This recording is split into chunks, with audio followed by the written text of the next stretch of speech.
Hello everyone, कैसे हैं आप सभी। आशा करती हूँ अच्छे होंगे और मन लगा के पढ़ाई कर रहे होंगे।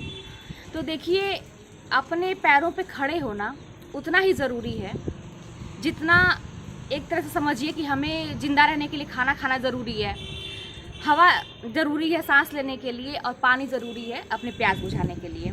ये बात मैं इसलिए कह रही हूँ ना कि देखिए, एक होता है कि आपको ज्ञान होता है किताब को पढ़ के, और एक ज्ञान और अनुभव वो होता है जब आपको ज़िंदगी कुछ सिखाती है।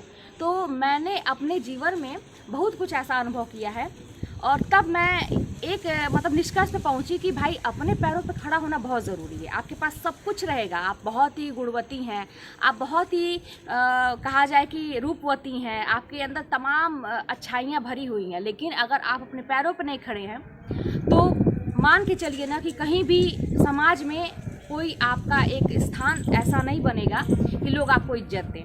और ये मैं बहुत अनुभव के बाद ही कह रही हूँ। और एक छोटा सा मैं आपको उदाहरण भी आज दूँगी। अपने ही मैं एक जान पहचान के लोग हैं, उनसे मैं कुछ सीखी, उन ऐसा कुछ घटना हुआ उनके साथ, ऐसी घटना हुई कि मुझे कुछ सीख मिली कि भाई पैसा बहुत ज़रूरी है आजकल के ज़माने में।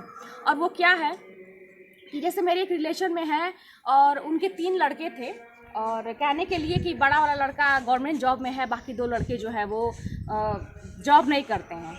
उनके पति भी जॉब नहीं करते थे, कुछ नहीं करते थे, पैसे की किल्लत थी। अब वो जो लेडीज़ थी जो मेरे रिलेशन में आती थी, हमेशा वो बीमार रहती थी, और ज़िंदगी भर समझिए ना कि 1-1 रुपए के लिए सबके आगे हाथ फैलाना कि तुम दे दो तुम दे दो। ऐसी स्थिति क्यों थी? क्योंकि उनके पति खुद जो थे ना वो जॉब नहीं करते थे। बस यही था उनका एटीट्यूड, क्या था कि हम बड़कवा हैं तो हम ये काम क्यों करें, है ना। तो हम इतने समृद्ध परिवार के हैं तो ऐसा काम करेंगे। तो यही करते करते जीवन भर उन्होंने कुछ नहीं किया। स्थिति यही थी कि पत्नी जो थी हमेशा दूसरों के आगे हाथ फैलाती थी। एक समय ऐसा आया कि सब बच्चों की शादी हो गई और सब अपने अपना अलग हो गए, घर बनाने लगे।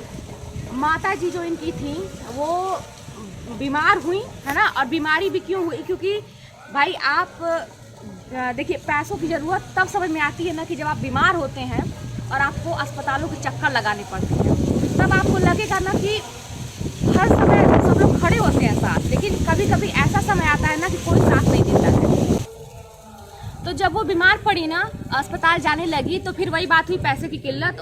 इनको इलाज कराने के लिए पैसे नहीं थे, पति के पास ऑलरेडी नहीं थे, और बच्चे भी नहीं दे रहे थे। अस्पताल में भर्ती हुई, और यही था कि बच्चे ये कहे कि तुम करो तुम करो तुम करो। 3 भाइयों में ये हाल था उनका। और अंत में करते करते इलाज की कमी की वजह से ही कहा जा सकता है कि वो असमय कहा जाए कि अभी उनकी एज इतनी नहीं थी कि वो अपने स्वर्ग सिधारें, इस दुनिया में अब नहीं रही वो। तो देखिए ना, पैसे इतना ज़रूरी है कि अच्छे दिन की बात ही नहीं कि आपके पास गाड़ी मोटर हो जाए और आप घर बनवा लें, अपने बच्चे को पढ़ा लिखा सके। ये तो एक अलग का एक फेस है, समझिए। लेकिन एक फेस वो भी है ना कि जब आपके ऊपर बहुत दुख पड़ता है ना, और तब सोचिए कि पैसे की कितनी ज़रूरत है। जब शरीर ही नहीं साथ देगा तो आप कोई काम नहीं कर सकते हैं। तो इसलिए भाई यही सोच के कि आप अपने पैरों पे ज़रूर खड़े होइए, और सबसे अच्छा तरीका यही है कि पढ़ लिख के खड़े होइए, है ना। पढ़ लिख के कुछ लायक बन जाइए, ताकि आप कम से कम अपने बुरे दिन के लिए, अच्छे दिन की तो बात छोड़ ही दीजिए, वो तो अपना शौक़ है, नहीं भी होगा तो भी काम चल सकता है। लेकिन जब ऐसी स्थिति आ जाए जब आपको दवा कराना पड़े या आपको हॉस्पिटल के चक्कर लगाना पड़े, उस समय पैसे की बहुत ज़रूरत होती है। अभी 2 साल पहले जब ये कोरोना का समय आया था, आप लोगों ने कितनी भयावह स्थिति थी आप तो देखे ही होंगे कि एक इंजेक्शन जो था 30-30 हज़ार 35-35 हज़ार में मिल रहा था, और ऑक्सीजन के सिलेंडर और बाकी चीज़ें। अगर जिसके पास पैसे नहीं होंगे, बहुत सारे लोग ऐसे थे जो इलाज के बिना ही वो चले गए। तो इसलिए भैया अपने पैरों पे खड़े होइए और पढ़ाई करिए, और समय रहते ही आप जो है ना एक अच्छी स्थिति अपनी बना लीजिए, ताकि कभी भी दूसरों के आगे हाथ ना फैलाना रहे, है ना। और एक ये ना रहे कि हम पैसों के वजह से, इलाज की वजह से ही हमारी ये स्थिति। तो देखिए, ये मेरा एक छोटा सा अनुभव था जो मैंने आपके साथ शेयर किया है। भाई सुख में तो पैसे की ज़रूरत पड़ती ही है, भाई अपने शौक़ पूरे करने के लिए ज़रूरत पड़ती ही है, लेकिन जब ऐसा समय आता है, दुख की घड़ी होती है, तब भी बहुत ज़रूरत होती है पैसे की, और कोई काम नहीं आता है। ये मेरा खुद का अनुभव है। इसीलिए आप लोग अच्छे अच्छे से पढ़ाई करिए, अपने पैरों पे खड़े हो जाइए और सेविंग करिए ताकि आप दुख के दिनों में किसी के आगे हाथ ना फैलाएं। तो चलिए, कोई भी बात होगी तो कमेंट के माध्यम से बताइएगा और मैं अपना अनुभव शेयर करने का प्रयास करूँगी। फिर मिलते हैं नेक्स्ट वीडियो में।